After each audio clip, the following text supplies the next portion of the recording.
কুমিল্লা জেলার সদর দক্ষিণ থানার অন্তর্গত কমলপুর ধর্মপুর হেলফুল ফজল সংগঠন কমলপুর বিরাহিমপুর গোবিন্দপুর এলাকাবাসীর উদ্যোগে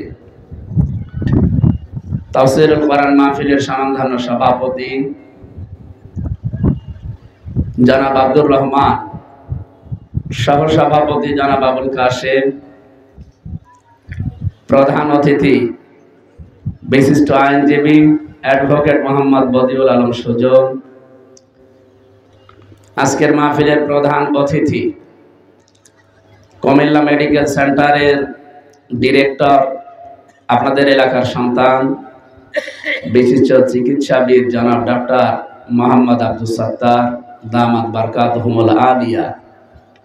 অনেক অতিথির নাম দিয়েছেন সম্মানিত ওলামা ইকরাম, অত্র এলাকার সর্বজন শ্রদ্ধাভাজন ব্যক্তিবর্গ, সামনে বসা মুসলমান ভাইরা, পর্দার আড়ালের সম্মানিতা মা এবং বোনেরা, প্রাণপ্রিয় কুমিল্লাবাসী, আল্লাহর দরবারে শুকরিয়া জানাচ্ছি যিনি আমাদেরকে কোরআন শোনার মতো একটা মন দিলেন।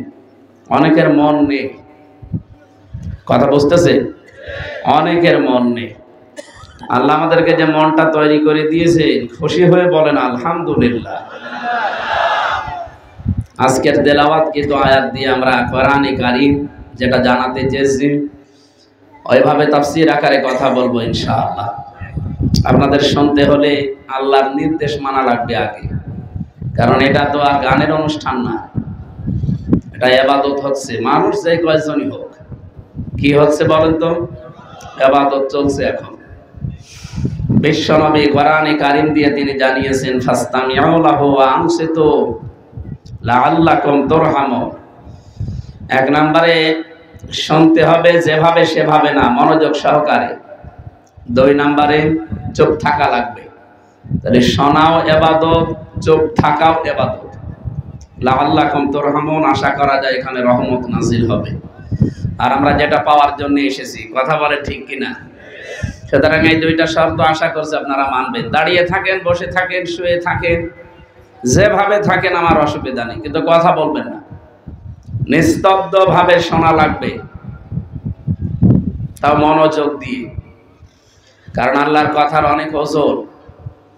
ইন্না সানুলকি আলাইকা কাওলান সাকিলা, এটা অনেক ভার। ইন্না আরাদনাল আমানাতা আলাস সামাওয়াতি ওয়াল আরদি ওয়াল জিবাল ফাআবাইনা ইয়াহমিলনাহা ওয়া আশফাকনা মিনহা ওয়া হামালাহাল ইনসান।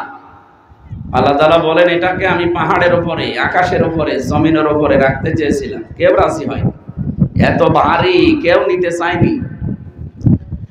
সবাই তো অস্বীকৃতি জানিয়েছে, অস্বীকার করেছে যে আমরা পারবো না, এতটুকু না। ওয়া আশফাকনা মিনহা ওয়া হামালাহাল ইনসান, তার ভয় পর্যন্ত পেয়েছে। কিন্তু মানুষ এমন আশ্চর্য, এরা এই ভার বহন করে চলছে। যদিও এরা ভার বহন করতে পারে না, তারপরও জোর করে পিঠের উপরে তুলে নিয়েছে। আমরা জানি না যে এর ভার কেমন। আমাদের চাইতে 70 গুণ শক্তি ছিল মুহাম্মদুর রাসূলুল্লাহ শরীরে। নবীজি বলেন, আমার এক হাতের ভেতরে 100 হামজার শক্তি ছিল। আমি 100 জন মিলে যা শক্তিশালী, নবীজির এক হাতে তাই ছিল। এইরকম মানুষের উপরে যখন কোরআনের আয়াত নাযিল হতো, নবীজি ঘেমে যেতেন। যার উপরে বসা থাকতেন, ওইটা পাথরের ভেতরে, মাটির ভেতরে দেবে যেত। তাহলে অবশ্যই এর ওজন আছে, ভার আছে, মহা শক্তিশালী বিষয় এটা। আমরা যেটা বহন করে চলছি, লাউ আনজালনা হাদাল কুরআনা আলা জাবালিল লারাআইতাহু খাশিআম মুতাসাদ্দিআম মিন খাশিয়াতিল্লাহ। আল্লাহ পাক বলেন, যদি আমি পাহাড়ের উপরে সত্যি এটা দিতাম, পাহাড় আল্লাহর ভয়ে দ্বিখণ্ডিত হয়ে যেত, খণ্ড বিখণ্ড হয়ে একেবারে মিশে যেত মাটির সাথে। মুতাসাদ্দিআম মিন খাশিয়াতিল্লাহ আদিল কালাম সাল, এর ভেতর অনেক নিদর্শন আছে, উপমা আছে, দৃষ্টান্ত আছে, উদাহরণ আছে। লিন্নাস, মানুষের জন্য। লাআল্লাকুম ইয়াতাফাক্কারুন, লাআল্লাহুম ইয়াতাফাক্কারুন, মানুষ যেন এগুলো নিয়ে চিন্তা ভাবনা করে। আজকে আমরা কিছু চিন্তার খোরাকি দেব ইনশাআল্লাহ। আমি সহ যারা এসেছি, আমাদের যেন চিন্তা ভাবনার উদ্রেক হয়, চিন্তার যেখানে তালাবদ্ধ করা আছে ওই তালা যেন আজকে খুলে যায়, এরকম কিছু কথা আল্লাহ বের করার তৌফিক আমাকে দান করেন, আমিন। আমরা যারা বলতে এসেছি আমরা হেদায়েত হাতে করে নিয়ে আসি নাই। আমার হাতে আল্লাহ হেদায়েত দিয়ে পাঠিয়ে দিয়েছে না। ইন্নামা আনতা মুযাক্কির লাস্তা আলাইহিম বিমুসাইতির। হে নবী, আপনি উপদেশক, আপনার কাজ মানুষকে আপনি উপদেশ দেন, এতটুকুই শেষ, আপনার আর কোনো কাজ নেই। আপনি মানুষকে উপদেশ দেবেন। আমি আপনাকে মানুষের উপরে কর্ম নিয়ন্ত্রক বানাইনি যে মানুষ পিটিয়ে আপনি হেদায়েত করবেন দারোগা পুলিশের মতো, দরকার নেই। বলিল হাক্কু মির রাব্বিকুম ফামান শাআ ফালিয়ুমিন ওয়া মান শাআ ফালিয়াকফুর। সত্য কথাটা তুলে ধরবে, যার ইচ্ছা হয় সে মেনে নেবে, যার ইচ্ছা হয় সে কুফরি করবে। বিচার করার জন্য তো একজন আছে নাকি? কথা বলেন। আল্লাহ পাক বলেন ফাইন্নামা আলাইকাল বালাগ ওয়া আলাইনাল হিসাব। সূরা রাদের 40 নম্বর আয়াতের শেষের দিকে আছে আল্লাহ পাক বলেন, হে নবী, আপনার দায়িত্ব পৌঁছিয়ে দেওয়া আর আমার দায়িত্ব হিসাব নেওয়া। সুতরাং হিসাব নেবেন চূড়ান্ত ভাবে কে বলেন তো? আল্লাহ। লাইসা আলাইকা হুদাহুম ওয়ালাকিন্নাল্লাহা ইয়াহদি মান ইয়াশা। আপনি কখনোই পারবেন না কাউকে সঠিক পথে নিয়ে আসতে, আমি আল্লাহ যদি ইচ্ছা না করি। সূরা বাকারা 272 নম্বর আয়াতের প্রথম অংশে আছে। সব আয়াতের সামারাইজ এইটা, হেদায়েত পৃথিবীতে আল্লাহ কারো হাতে দেয়নি, নবীর হাতেও দেয়নি। কি? হযরতে আবু হুরায়রা রাদিয়াল্লাহু তাআলা আনহু তিনি রাস্তার পাশে একবার একটা গাছ লাগাচ্ছিলেন, হঠাৎ তিনি হেসে উঠলেন। সাহাবীরা বলে, কি গাছ লাগানোর ভেতরে হাসির কারণ? তিনি বললেন, এই মাত্র কোরআনের আয়াত নাজিল হয়েছে, ইন্নাকা লা তাহদি মান আহবাবতা ওয়ালাকিন্নাল্লাহা ইয়াহদি মান ইয়াশা। সূরা কসস 56 নম্বর আয়াতের প্রথম অংশে আছে, হে নবী, আপনি যাকে ভালোবাসেন, মহব্বত করেন, পছন্দ করেন, তাকে আপনি সৎ পথে আনতে পারবেন না। এটা আমি আল্লাহ নিজের হাতে রেখে দিয়েছি। আমি জানি যে হেদায়েত পাবে কে, তাকে এটা দান করি। এই জন্য আমাদের মনের অবস্থা যেহেতু আল্লাহ জানেন, আমাদের মন আগে তৈরি করা লাগবে। এখানে কোনো দলীয় চিন্তা ভাবনা নিয়ে বসা যাবে না। কে কথা বুঝতেছেন? আমাদের চিন্তা ভাবনা সব বাইরে ফেলে রাখেন। এখানে একেবারে নিষ্কলুষ, একেবারে ফাঁকা একটা মন নিয়ে বসেন। যদি আপনার কপালে আল্লাহ হেদায়েত লিখে রাখে, অবশ্যই আজকের আলোচনা আপনার জীবনের মোড় ঘুরিয়ে দেবে। খুব গুরুত্বপূর্ণ একটা বিষয় আজকে পড়েছি।